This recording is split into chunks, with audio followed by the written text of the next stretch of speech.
You asked me, what is a kingdom ecosystem? It's a collective of people who have a vision, who have a dream for a certain location, a certain geography or space, and they come together to form what would look like in my space, in my physical space, intentional living, intentional houses, intentional neighboring. I think what's fresh about it is it's the idea of integrating life and ministry and gospel, good news within your everyday rhythms instead of a separate space, a fourth space outside of that.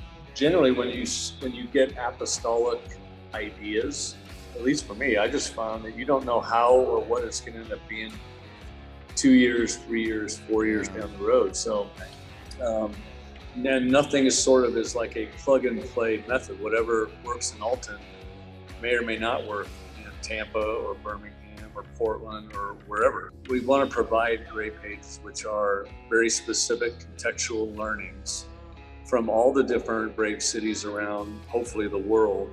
I think the gray pages too are to go even deeper into that imaginative spirit. Like, what did he mean here? Or what are we trying in this context? And how can it apply to your context? And here are some principles. Like, the cool thing about principles is they are transferable. But like, for instance, building a kingdom city within a city is transferable to any context, any culture, any country, any city. It will begin to morph as this interconnected, interdistributed network, if you will, of homes, businesses, social spaces that are working to expand themselves throughout a city where it becomes a city within your city. And here, I think, is one of the most provocative thoughts. I'm proposing that we are not actually supposed to change our cities. That we have not been called to make Alton or Tampa. That we've not been called to make Alton or Tampa or Birmingham or whatever else better.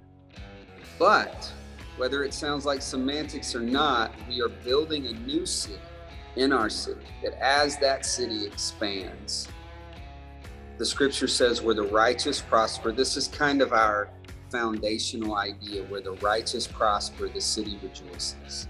So a new city is being built throughout your city. A kingdom within Babylon, a heaven within empire is being built in that city. And additionally, if the city is rejoicing, we don't just want them to line the streets and applaud us. We're hoping that they will transfer citizenship. All these things that like plague us all the time, just like we sober up from them in the face of suffering.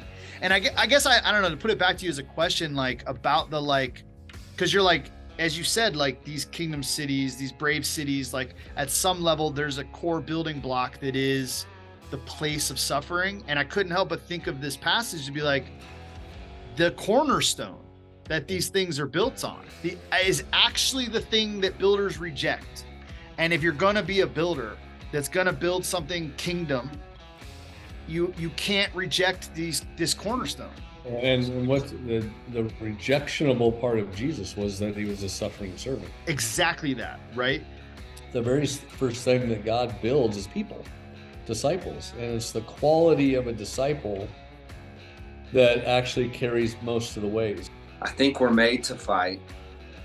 It's pretty obvious if you get on any social media platform that people's favorite thing to do is fight. And if we don't have a noble and really like a personal external fight, then I think it's inevitable that we will end up fighting internally. Get in the scriptures for just a second. I think we live in a world that is ruled by a power that is not God.